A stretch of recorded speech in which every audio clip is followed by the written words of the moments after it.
On the scorched plains of Earth 818, Odin from the Avengers of 1 million BC lies broken after the savage assault of the multiversal masters of evil. Their dark shapes fade into the distance, leaving only ruin behind. This Odin is not like the one we know. His only son died at birth, and in his grief he turned toward mankind, adopting humanity as a race worthy of living side by side with gods. But now, with his prehistoric Avengers slaughtered, that dream is in pieces. He lifts his trembling arm one last time and breathes a final spell into his hammer, commanding it to avenge them all. Lightning crackles as a new inscription burns into the metal. Whoever lifts this hammer, if worthy, shall wield the power of vengeance itself. The scene shifts forward into the present-day Earth 818, a world twisted into a darker future. Ant-Man is being hunted by swarms of venom ants crawling across the rusted wasteland. This is not Hank Pym or Scott Lang, but Tony Stark. Long ago, he designed a full suit of armor, but abandoned the idea, thinking it was too much effort. Instead, he built a tiny prototype ant named Shellhead. That choice led him down the road of becoming Ant-Man in this strange world. Now he also works as an archaeologist, even though history itself has been outlawed. His obsession with the past drives him to collect relics from the prehistoric era, a time he believes held more promise for the future. As the venom ants close in, Tony pulls out a weapon called the Nowhere Gun, forged from the severed head of a celestial he found buried in a volcanic pit at the North Pole. It almost looks like the head of the progenitor itself. He fires once, and the swarm scatters in panic.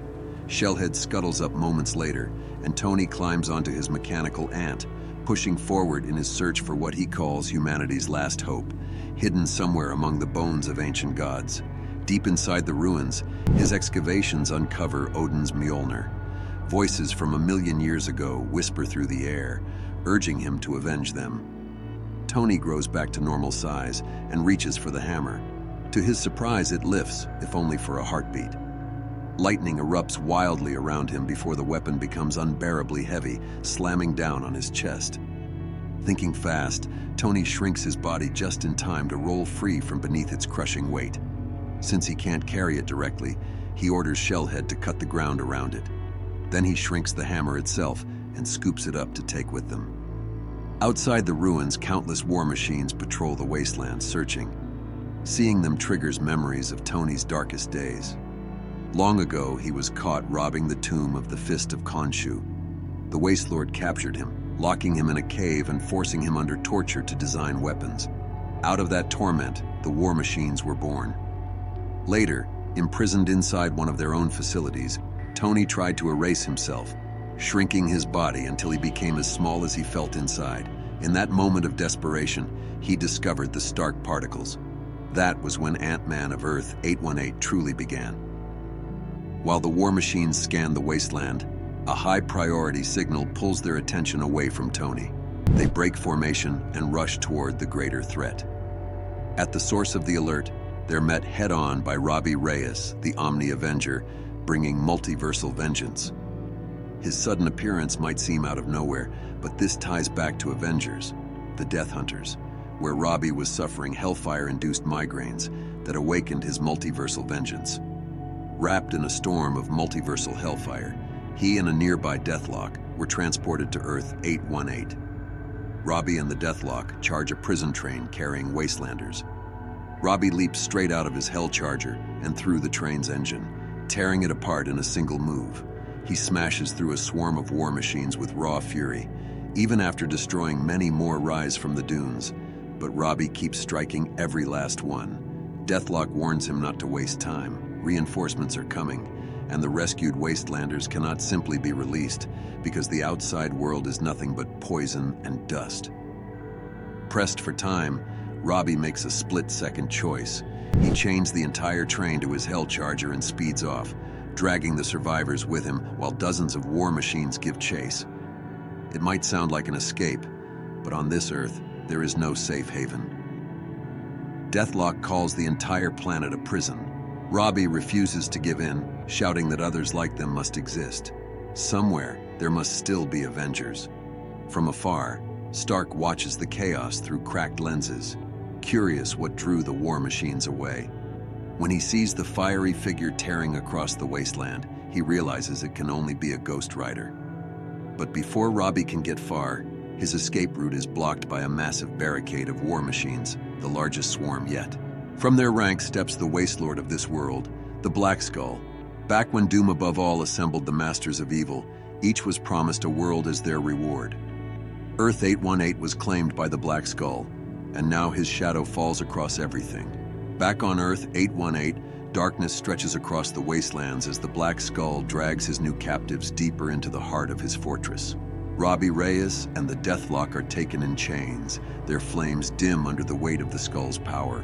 Around them, walls lined with stolen relics flicker with crimson light, each trophy a reminder of fallen heroes. Deep below, Robbie's Hell Charger sits locked in heavy chains, its engine sputtering like a caged beast, waiting for the moment its rider calls. Far away, hidden beneath layers of scorched earth and wrecked machinery, Tony Stark returns to his secret base. The walls of this underground refuge are built from scavenged armor plates, celestial bone, and the remains of forgotten machines. In the center stands his museum of forbidden history, ancient weapons, broken statues of gods, and relics from the time before the Wastelord. Among them, Stark now places Odin's hammer, its surface glowing faintly with the last spell of vengeance. He steps back and tells his allies that the impossible has happened. He has found a Ghost Rider, a weapon from another reality. For the first time in years, his voice trembles not with fear, but with something far more dangerous, hope. The scene shifts as Stark's team gathers in the dim light. Vision, his body patched with stolen tech. Infinity Thing, hulking and cracked like a living fragment of the cosmos. Wonder Man, still carrying scars from the last rebellion. And Mariama Spectre, this world's Moon Knight, her armor streaked with silver dust. They look at the hammer and at each other, and for a heartbeat, their nightmare world does not feel like a prison. Stark clenches his fists and whispers that with Odin's weapon and proof of a rider's presence, Earth 818 can still be saved. Meanwhile, in the compound of the Black Skull, the dungeon fills with the smell of burning iron. Robbie is chained to a jagged slab, while the skull circles him slowly. The villain's crimson symbiote drips like molten tar from his shoulders, reshaping itself into jagged blades. He wants answers. Who sent this Ghost Rider across the multiverse? Who dares challenge the Wastelord? Robbie stares back through a mask of hellfire and says nothing. The silence earns him fresh pain. Black Skull brings down his spiked gauntlet and slices clean through Robbie's right foot, the same foot that slams the pedal of the charger. The severed piece hisses with fire, and when Skull tosses it to one of his soldiers and orders it flung into the sun, the soldier's soul burns to ash before it can obey. Robbie's flames flare as he senses a chance to break free, but Skull crushes the spark instantly, slamming him back against the slab. As he works, the Skull reveals his truth. Like Robbie, he once bonded with a power that almost devoured him. But unlike the Rider, he feels no guilt, no remorse, no echo of pain. He calls Robbie's soul soft. He laughs as the chains tighten, mocking the smell of hope clinging to his prisoner. Spatters of fire drip from Robbie's mouth as he spits a hot, burning loogie straight into Skull's face. The act earns him a brutal counterpunch from those massive spiked fists. Each day repeats the same: torture, chains, silence, and the cell. Deathlock, scarred metal fused with a soldier's will, waits in the corner, reminding Robbie not to fall asleep. If he reverts to his human form in this state, he will die. The cyborg's voice is low but steady. He tells Robbie he has crossed countless worlds and never once seen a rider like him. This Ghost Rider must hold the fire and his human self at the same time. It's the only way to survive. Time blurs. More than a week of agony passes. On another day of punishment, Robbie finally gives the scream Skull has been demanding, but it brings him no release. Swarms of war machines pour into the chamber. Robbie burns through them but is thrown back into his cell once again. This time, though, his silence is different. His chains rattle not with weakness, but with focus. Black Skull tilts his head, curious. What is going on inside this rider's mind? The answer roars up from the depths of the fortress. In the dungeon below, the Hellcharger breaks its chains. Flames explode across its frame as it drives straight up the walls, engine howling like a beast called home. Robbie is driving, not with hands, but with will. The car almost reaches him before the plan shatters. From the shadows swings a new horror, the Ghost Goblin, a nightmare fusion of Green Goblin and Ghost Rider. His skull burns green, and at his belt rattles a bag of skull bombs carved from fallen riders across the multiverse. He lashes the Charger with spectral chains, dragging it back down. Black Skull watches, then turns to his ally. Together, they discuss their prisoner. They have seen riders on motorcycles, on horses, even one on a shark. But never like this. Ghost Goblin leans close, sensing something strange. There is no stench of Mephisto on this one. He rattles his bag of skulls and bows mockingly. "All hail the All-Rider," he sneers, then steps back. Robbie is dragged to his cell again, fire dimming but not gone. Deathlock kneels beside him, voice steady, reminding him of who he is. Robbie Reyes, brother of Gabe, a man who once drove for love, not vengeance. The cyborg's words echo against the stone, unaware that insects crawl in the cracks of the cell, carrying every whispered secret back to the Black Skull above. The next day of torture twists into something far worse. Black Skull orders Robbie into a different chamber, a heavy door rattling with the sound of screams. When Robbie steps inside, the smell of blood and fire strikes him first. Then he sees them, countless versions of himself from other universes, starved, chained, and forced to fight one another. Black Skull's voice booms over the room. The only way home is to be the last Robbie alive. Around him, duplicates claw and tear at each other, eyes wild, skin scorched. For a heartbeat, they pause, sensing his arrival, then go back to the slaughter. Robbie's prosthetic foot of vengeance scrapes across the floor as he moves forward. He looks into their faces and sees his own fear, desperation, and madness staring back. Skull taunts him, saying that in every reality he has visited, the Robbie Reyes of that world is either insignificant or doesn't exist at all. The sight leaves Robbie shaking. He hears his own voice shrieking as it's cut down again and again. He swears silently he will never harm them, not even to survive. He repeats it like a prayer, trying to drown out the screams. Then a horrible realization hits. He is the only one still screaming. The others are gone or silent. When he's thrown back into the cell later, Deathlock looks at him and says quietly that Skull has finally done it, finally broken him. Robbie thinks bitterly he did it to himself. Deathlock still tries to anchor him. He reminds Robbie that he is the All-Rider, the last Avenger left, but more insects crawl through the cracks. Deathlock crushes one, only to hear it shout, "Hey, watch it, pal!" Both of them freeze. Out of the swarm, a tiny armored figure appears. Tony Stark, the Ant-Man of Earth 818, come to rescue them. Robbie lifts his head, flames guttering low, and mutters that he doesn't want to be saved. The scene shifts to the outside team. Ghost Rider's refusal sends a shockwave through the plan. Tony Stark and his group had already agreed to get Robbie out. Vision supported the move, calling it the logical option. Mariama Spectre, Moon Knight of this world, admitted it wasn't logic but a gut feeling that they had to help him. Wonder Man, still somehow a movie star even in the wasteland, backed them for his own reasons. He wanted a piece of the fight.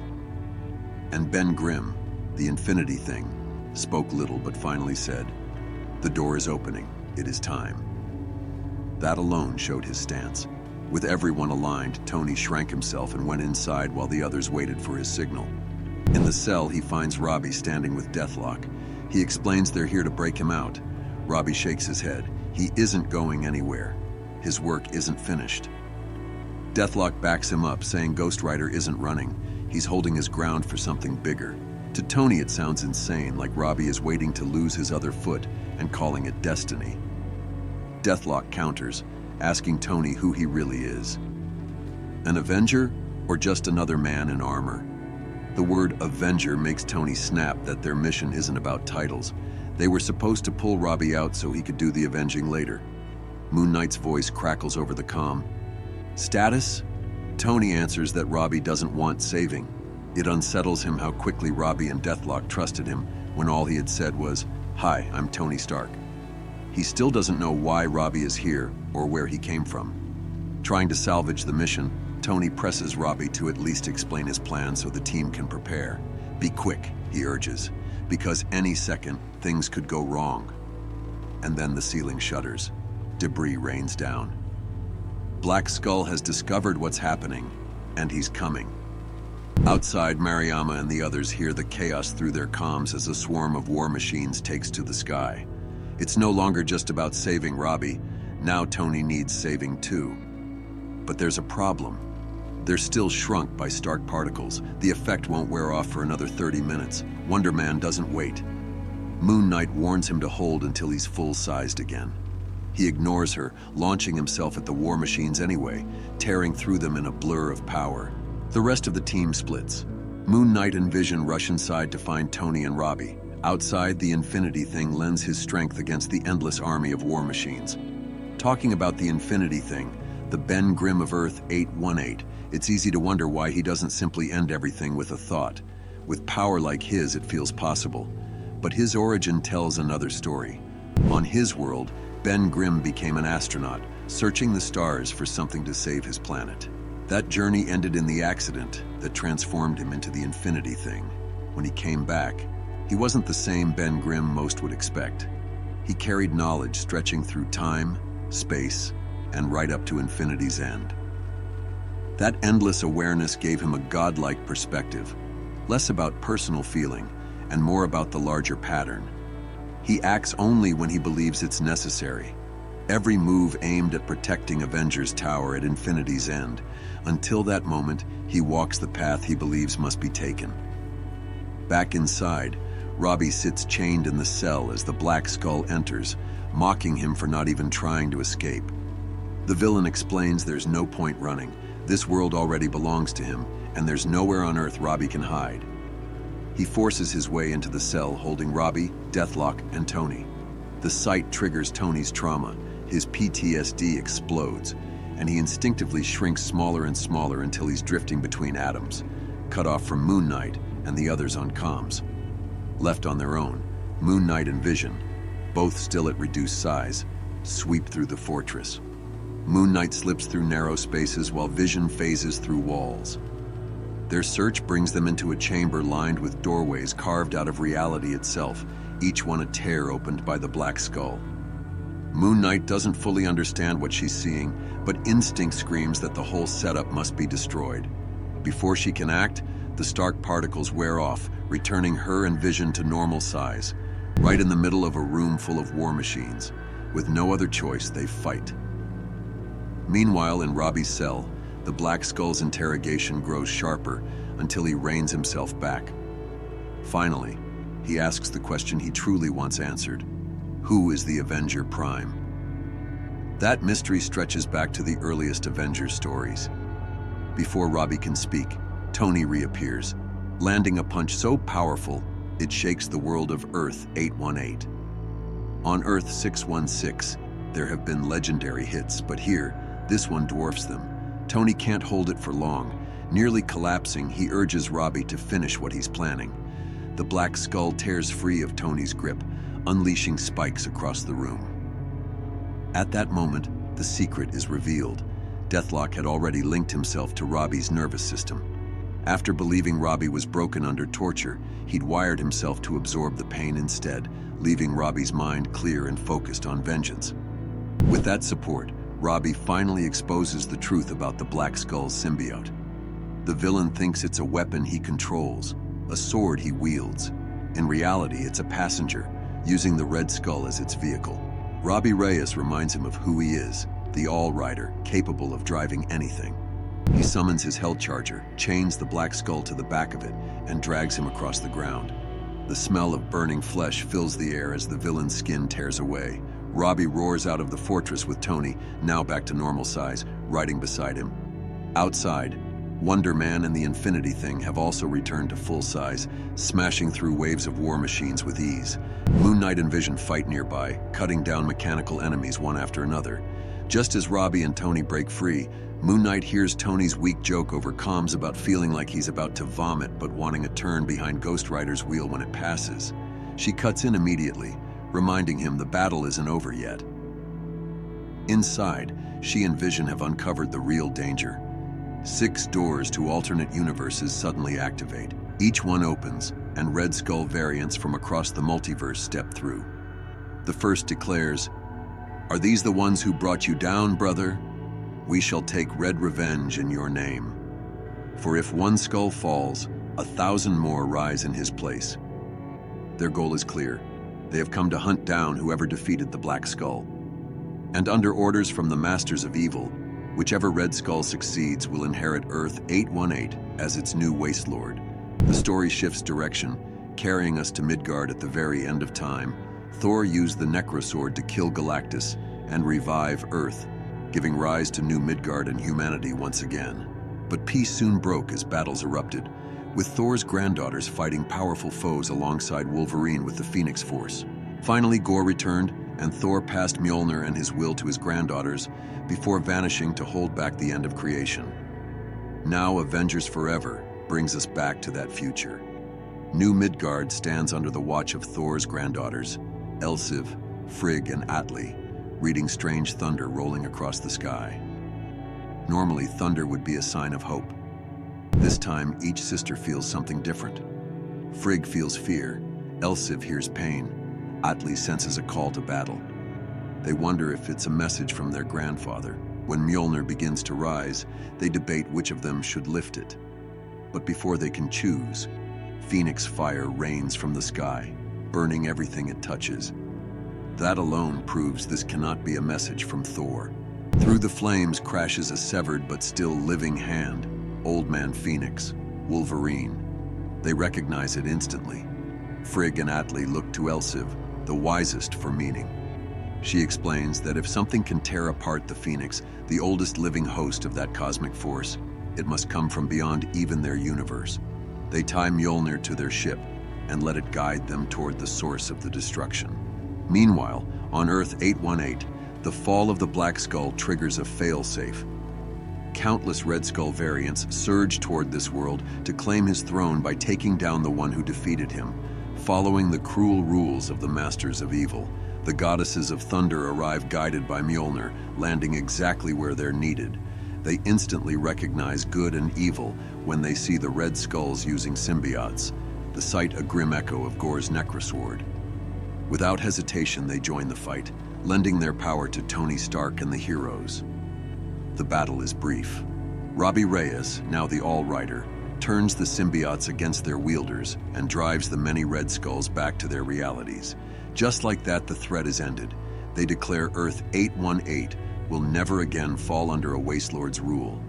Robbie seals it by tearing the symbiote from the Black Skull, locking it in his trunk, and condemning the villain to endless penance.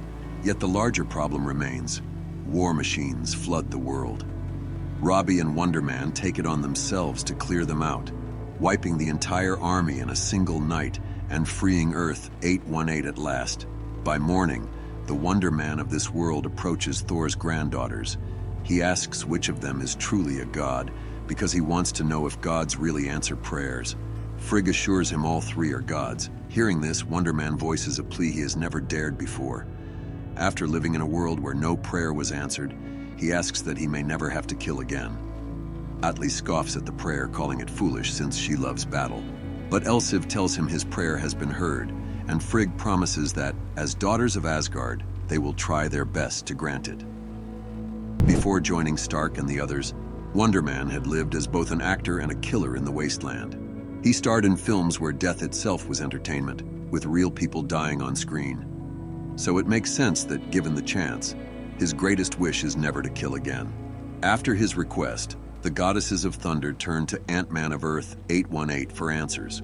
Together they work out that the hammer found on this world, left behind by its Odin, once part of the Avengers of 1 million BC, had called out to their own Mjolnir and drawn them here. They also discover Earth 818 has suffered the same strange event as New Midgard, a rain of phoenix fire and brimstone. This storm brought down another severed hand of Old Man Phoenix, Wolverine, still alive just like the one they had found earlier.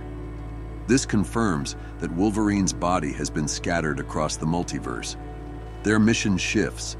They must reassemble Old Man Phoenix while continuing their fight to save all of reality. Before departing, Tony Stark, Ant-Man, and Robbie Reyes help repair their ship. As a gift, the sisters leave behind seeds from New Midgard, taken from the lost gardens of Asgard. They plant them in Earth 818's wastelands, giving this devastated world a chance to grow, heal, and perhaps one day become the paradise Odin once dreamed it could be. With that gesture done, the goddesses of thunder move on, and Tony realizes it's time for him and Robbie to do the same. Moon Knight and Vision have been missing since the chaotic fight with the Red Skulls, and Tony insists on searching for them even if the odds are slim. He tells Infinity Thing to remain behind and help Wonder Man rebuild Earth 818 now that its salvation is secure. The scene shifts to the very center of Infinity itself. Moon Knight and Vision have been transported there after the battle. As they discuss how to return home, a voice interrupts, declaring they won't be going anywhere until the war is over, no matter how long it takes. Turning, they find Captain Carter, War Widow, and Longbow standing before Avengers Tower. The sight is striking. War Widow looks like a fusion of Black Widow and War Machine. Clint Barton has taken the mantle of Longbow. The story then pivots to the Doom above all in an undisclosed location. He removes his mask and speaks to someone off-panel, a figure we will see shortly. While addressing this guest, he repeats a set of instructions he has given countless times. He tells them to look directly at his face the entire time without turning away, unless they want their eyes removed. He warns them not to beg for the mercy of death and makes it clear they do not have permission to go mad, not until he commands it. Before this one-on-one encounter continues, the story jumps back to an earlier moment when the Masters of Evil traveled to Earth 91. In this universe, Earth 91 is a planet of man-things. Their mission is to wipe out the Avengers of 1 million BC living there. The man-things, seeing the Masters arrive, call them the Strange Ones, which makes sense since nearly everyone on this Earth resembles man-thing. As soon as the fight begins, the Masters of Evil quickly slaughter them all. It is just one of many massacres the Masters have carried out as they move from one universe to another, targeting prehistoric Avengers who can never withstand their overwhelming power. Their biggest advantage is always the element of surprise. When they conquer Earth 91, a familiar problem rises among them. As the Doom above all describes it, the team constantly bickers. Each time they win, they argue endlessly over who will claim the Earth they've just taken. It happens again on Earth 91, and during these arguments, some members grow curious about the Doom above all. Unlike the others, he shows no desire to claim any world. Ghost Goblin even suspects he is playing a game or thinks himself better than the rest. In truth, this behavior fits exactly with what we've seen from him so far. He has no interest in resetting timelines personally, and the true reason why remains a mystery, at least until this point. The scene shifts back to the hidden stronghold, where the truth of the Doom above all's whispered conversations is finally exposed. Sitting before him is the Doom Thing of Earth 91, pulled out of his own era and stripped from that world's modern timeline before the Doom above all journeyed into its ancient past with the Masters of Evil. Now begins what he calls the unveiling, showing himself one scar at a time. He tells his captive this ritual leaves every subject facing only two outcomes: bend the knee to him, or go mad and beg for death. Around them, rows of shackled dooms hang as proof of how differently each variant responds. During the ritual, the Doom above all repeats his brutal warning: look away, and your eyes will be taken. The Doom Thing dares to glance aside anyway. Guards pour in at once. As their boots echo, the Doom above all muses aloud that across the multiverse, countless Dooms also hide their faces, some because of deformities, some for a simple razor cut. Every mask carries a story. Finally, he turns on his prisoner and demands, "What do you hide behind your mask?" The Doom Thing answers in a low growl that it is fire. Whoever touches him burns. Chains snap. Flames crackle from his armor. He tears free, surging at the guards. As his fists strike, he spits out his contempt. The Doom above all hides behind Doombots like every other version. That makes you average at best. But when his blazing hands crush one guard and the body melts instantly, the Doom thing stumbles in horror. Every figure here is a variant, each nailed to an identical cross, height adjusted, but the same commands drilled into them. To watch the Doom above all's true form. The order comes down like a hammer. Nail his head to the cross. Remove his eyelids. The guards obey so the unveiling can continue. Through torn flesh and scorched iron, the Doom thing is forced to watch as his tormentor reveals the scale of his plan. Timelines reset mean nothing. Entire Earths are only incubators for more Dooms. The Doom above all has done this countless times, and now, for the first time, he explains why. His voice softens, but the words cut deeper. He speaks of Valeria, the one true love he sacrificed, stripping the flesh from her bones, forging armor fueled by that loss.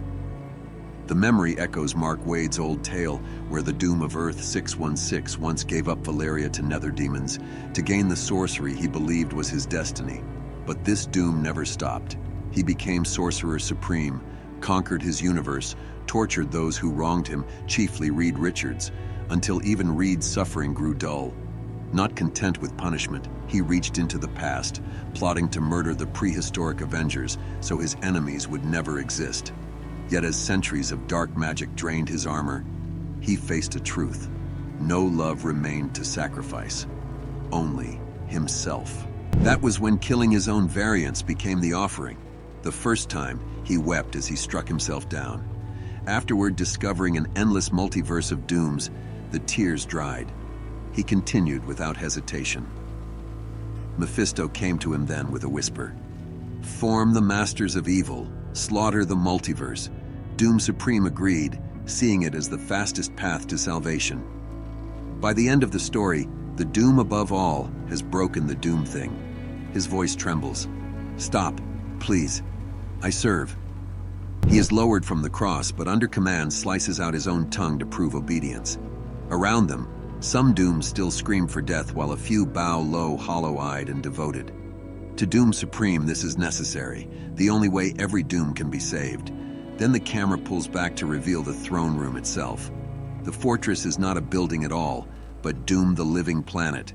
This is the version from Earth 14,412, not the fleeting reality of 157. Even this cosmic giant, after seeing the true face, offered no resistance. He too declared, "All hail the Doom above all, the Doom of Dooms."